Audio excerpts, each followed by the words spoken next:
Hello everyone, this is Shireen and I welcome to my channel study एडिशिनो। आज भी आपकी साइंस की क्लास चलेगी जो कि UP TET, super TET and KVS के लिए बहुत ही ज़्यादा इंपॉर्टेंट है। और अगर आपको टीचर बनना है तो जल्दी से मेरे चैनल को सब्सक्राइब कर लीजिए, क्योंकि मैं आपके सामने वही क्वेश्चन लेके आऊँगी जो आपके एग्जाम के लिए बहुत ही ज़्यादा इंपॉर्टेंट है। तो चलिए फिर आज की क्लास को स्टार्ट करते हैं। आपको बताना है, प्याज के छिलके उतारने पर आंसू आते हैं क्योंकि प्याज निष्कासित करते हैं। देखिए, जब भी हम लोग प्याज को काटते हैं तो हमारी आंखों से आंसू निकलते हैं, वो किस वजह से निकलते हैं। ठीक है, आपके ऑप्शन है सल्फोनिक अम्ल, सल्फेनिक अम्ल, अमीनो अम्ल या कार्बोलिक अम्ल। देखिए, जो हमारे आंखों में आंसू आते हैं वो आपके आते हैं सल्फेनिक अम्ल के कारण। ठीक है, तो आपका बी ऑप्शन राइट हो जाएगा, सल्फेनिक अम्ल। देखिए, क्या होता है जब भी हम लोग प्याज काटते हैं, ठीक, उससे क्या जब भी हम लोग प्याज काटते हैं तो क्या एक एंजाइम निकलता है, उस एंजाइम का नाम है सिंथेज। ठीक है, याद रखिएगा, उस एंजाइम का नाम है सिंथेज। ठीक है, सिंथेज क्या करता है, उसमें जो प्याज में आपका सल्फॉक्साइड उपस्थित होता है। ठीक, क्या उपस्थित होता है, सल्फॉक्साइड। ठीक है, ये क्या करता है, सल्फॉक्साइड को जो है सल्फेनिक अम्ल में बदल देता है। किसी में बदल देता है, सल्फाइड को जो है, जो सिंथेज है ये इसको क्या करता है, सल्फेनिक, ठीक है, सल्फेनिक अम्ल में बदल देता है। और सल्फेनिक अम्ल पुनः फिर से व्यवस्थित किसमें हो जाता है, साइन प्रोपेंथियल एस ऑक्साइड में परिवर्तित हो जाता है। किसमें, साइन प्रोपेंथियल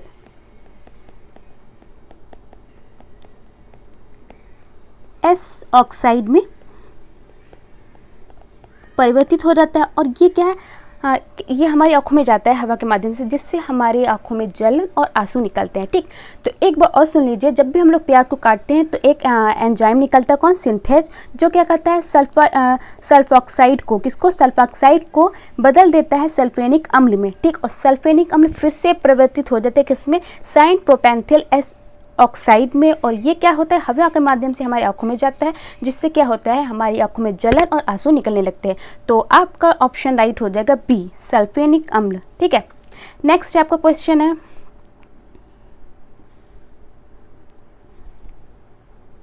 जीवन चक्र की दृष्टि से पौधे का सबसे महत्वपूर्ण अंग है। ठीक, आपको बताना है कि पौधे का सबसे महत्वपूर्ण अंग कौन सा होता है जीवन चक्र की दृष्टि से।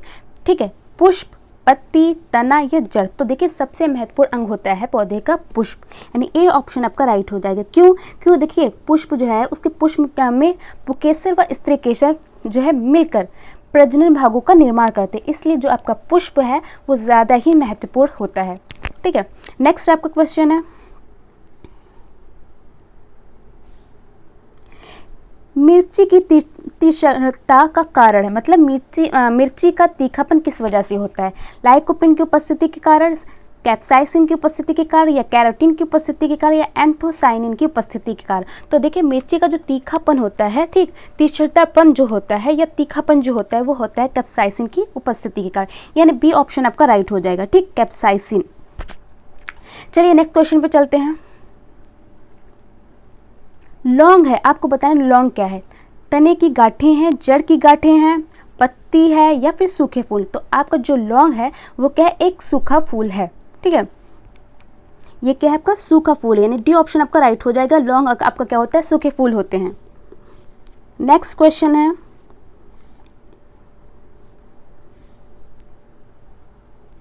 निम्नलिखित में कौन सुमेलित नहीं, आपको बताना है कौन सा सुमेलित नहीं है। अदरक, राइजोम, केसर, बीज, अफीम, अफीम की डूडी या सन, तना। ठीक है, तो देखिए, जो अदरक होता है वो राइजोम से प्राप्त होता है, और आपका जो अफीम होता है वो अफीम की डूडी से प्राप्त होता है, और जो सन होता है वो तने से प्राप्त होता है। जबकि जो आपका केसर है वो बीज से प्राप्त नहीं होता है, इसलिए आपका राइट आंसर हो जाएगा बी वाला। ठीक है, क्योंकि केसर क्या है, बीज से नहीं प्राप्त होता बल्कि सैफ्रॉन क्रोकस के पुष्प से प्राप्त होता है। किससे प्राप्त होता है, सैफ्रॉन क्रोकस के पुष्प से। ठीक है, इसके क्या, पुष्प से प्राप्त होता है। तो याद रखिएगा, केसर किससे प्राप्त होता है, पुष्प से प्राप्त होता है। और आपसे पूछा गया था कि कौन सा सुमेलित नहीं है, तो यही वाला सुमेलित नहीं है, इसलिए आपका राइट आंसर हो जाएगा बी वाला। नेक्स्ट है आपका,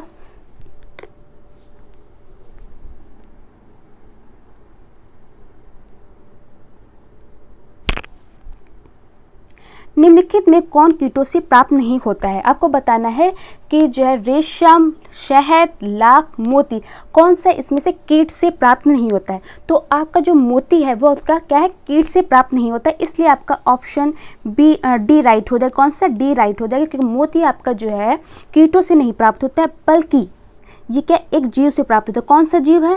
पिंक टैडा। किसका? पिंक टैडा।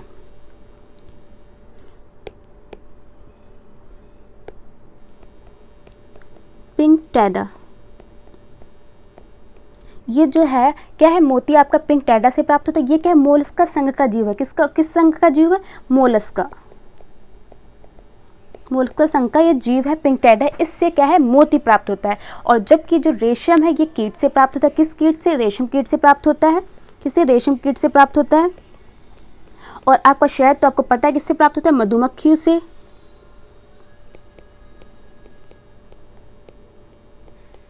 मधुमक्खियों से शहद प्राप्त होता है। और जो आपका लाख है ये भी क्या कीट से प्राप्त होता है। और इसका कीट कौन सा होता है? लैसिफर लैका। ठीक है, क्या होता है? कैरिया लैका एवं लैसिफर लैका। ठीक है, याद रखिएगा कि जो है आपका रेशम जो है रेशम कीट से प्राप्त होता है, शहद मधुमक्खियों से प्राप्त होता है, और जो लाख है वो आपको प्राप्त होता है कैरिया लैका एवं लैसिफेरा लैका से। और जो मोती है वो कीट से प्राप्त नहीं होता, बल्कि मोलस्का संघ का एक जीव है पिंक टैडा, उससे प्राप्त होता है। ठीक है, तो आपको अच्छे से समझ में आ गया होगा। चलिए फिर नेक्स्ट क्वेश्चन पे चलते हैं। निम्नलिखित में से कौन सी औषधि फसल है? आपको बताना है कि गन्ना, घृत कुमारी, कपास और महुआ में कौन सी जो है औषधि फसल है? तो जो आपका घृत कुमारी है ये आपका क्या औषधि फसल है, यानी कि बी ऑप्शन आपका राइट हो जाएगा, घृत कुमारी। जबकि जो आपका गन्ना और कपास है ये कौन सी फसल है? ये आपकी नकदी फसल है। ठीक है, नकदी फसल है। और जो महुआ है वो क्या है? वो जो है उष्णकटिबंधीय वृक्ष। कैसा वृक्ष? उष्णकटिबंधीय वृक्ष है। कैसा? उष्ण कटिबंधी वृक्ष। ठीक है, और आप घृत कुमारी नाम तो नहीं जानते, पर इसको एक और नाम से जानते हैं, वो आप लोगों को बहुत अच्छे से पता है। कौन सा? एलोवेरा। घृत कुमारी या फिर एलोवेरा, इससे ही एलोवेरा बोलते हैं। ठीक, और आपको पता है एलोवेरा का तो यूज़ बहुत चीज़ों में करते हैं, फेस के यूज़ के लिए, बालों के लिए, औषधि के रूप में। तो ठीक है, तो ये जो आपका घृत कुमारी है, यानी कि जो एलोवेरा है वो क्या औषधि फसल है। ठीक है, चलिए फिर नेक्स्ट क्वेश्चन पे चलते हैं।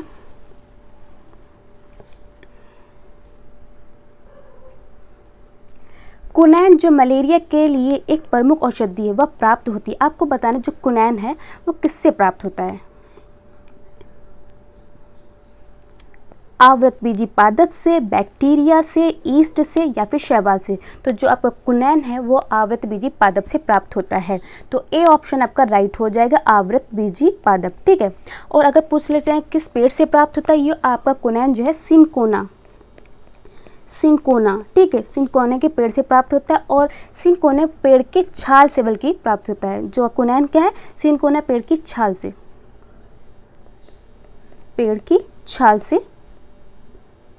प्राप्त होता है। ठीक है, याद रखिए कुनैन जो है सिनकोना पेड़ की छाल से प्राप्त होता है, जो कि एक आवृतबीजी पादप है। ठीक है, नेक्स्ट आपका क्वेश्चन है,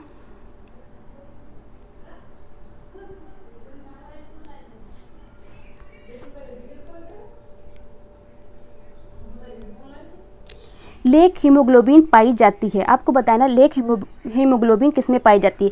मानव रुधिर में, खरगोश रुधिर में, या लिग्यूम मूल ग्रंथियों में, या मुर्गे के रुधिर में? तो आपका जो लेक हीमोग्लोबिन है वो आपका पाया जाता है लेग्यूम मूल ग्रंथियों में पाया जाता है, यानी सी ऑप्शन आपका राइट हो जाएगा, लेग्यूम मूल ग्रंथियों में। ठीक है, नेक्स्ट क्वेश्चन है आपका,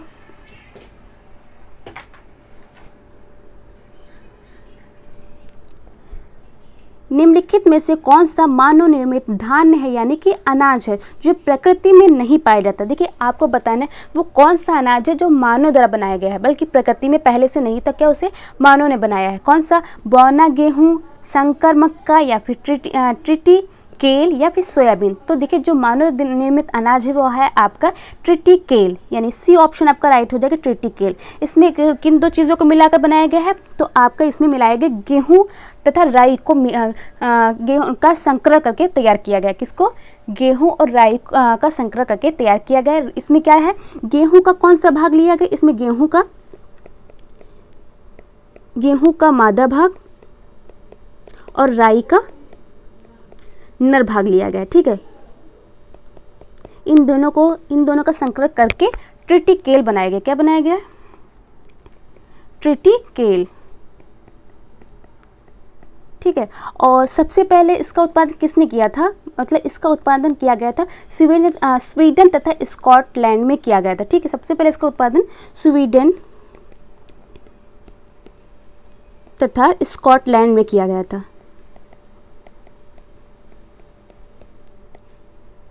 ठीक है, और इसका यूज़ किस में करते हैं, इसका यूज़ करते हैं चारे के रूप में करते हैं। ठीक है, किसके रूप में करते हैं? चारे के रूप में, पशुओं के चारे के रूप में करते हैं। तो याद रखिए, इसकी रोटी क्या है, अच्छी नहीं बनती। तो याद रखिएगा जो मानव निर्मित अनाज है वो आपका है ट्रिटिकेल। ठीक है, इसका किन दो चीज़ों को मिलाया गया, गेहूं का मादा भाग और राई का नर भाग मिलाया गया है, जिसका संकरण कराया गया, जिससे क्या बना है, ट्रिटिकेल। ठीक है, इस उत्पादन किया किसने था, तो स्वीडन तथा स्कॉटलैंड ने किया था। और इसका यूज़ किसके लिए करते हैं, तो चारे के लिए करते हैं। ठीक है, नेक्स्ट आपका क्वेश्चन है,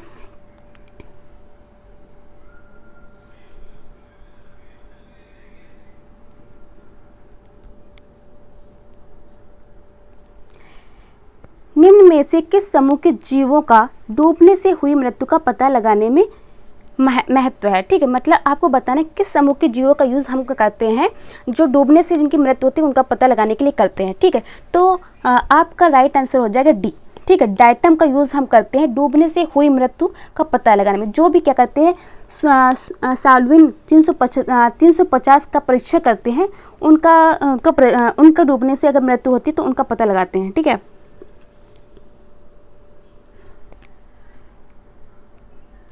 नेक्स्ट आपका है,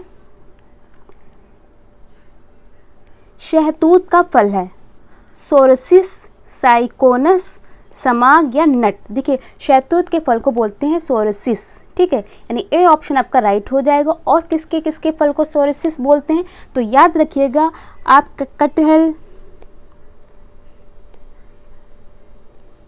और अनानास। ठीक है, अनानास के फल को भी क्या बोलते हैं, सोरसिस बोलते हैं। तो कौन कौन से फल को सोरसिस बोलते हैं, शहतूत के फल को, कटहल के फल को और अनानास के फल को। ठीक है, इसलिए आपका राइट आंसर कौन सा हो जाए, ए। नेक्स्ट क्वेश्चन है आपका,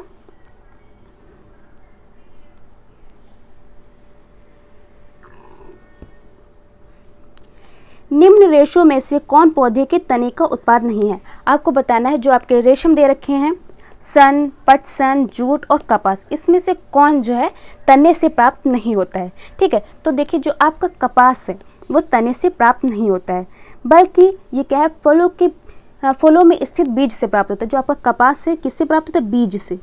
फल में जो बीज उपस्थित है उससे प्राप्त होता है। ठीक, और जो सन, पटसन और जूट है ये क्या है, तने से प्राप्त होता है। ठीक है, याद रखिएगा जो आपका कपास है वो बीज से प्राप्त होता है और सन, पटसन, जूट ये आपका तने से प्राप्त होता है।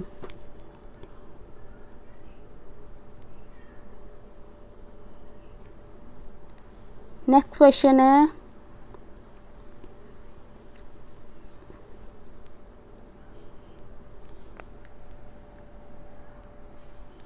अफीम प्राप्त किया जाता है। ठीक है, आपको बताना है अफीम किससे प्राप्त किया जाता है, सूखी पत्तियों से, जड़ों से, बिना पके फल के लैटेक्स से या पके फल के लैटेक्स से।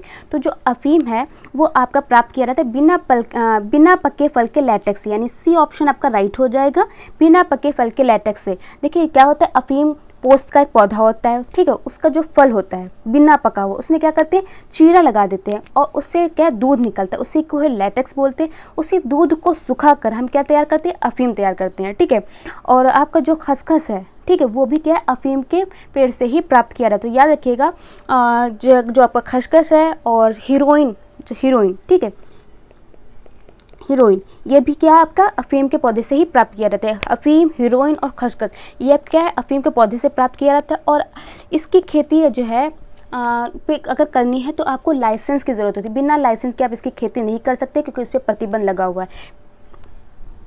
चलिए फिर नेक्स्ट क्वेश्चन पे चलते हैं। आज का आपका लास्ट क्वेश्चन है, अफीम का मुख्य अवयव है मार्फिन, हीरोइन, एट्रोपिन या क्विनिन। तो अफीम का जो है मुख्य अवयव है मार्फिन। ए ऑप्शन आपका राइट हो जाएगा, क्या मार्फिन, ठीक है, क्योंकि ये आपका अफीम से ही प्राप्त होता है। ये क्या है आपका एल्कोलॉइड है, ये क्या अफीम एल्कोलाइड, ठीक,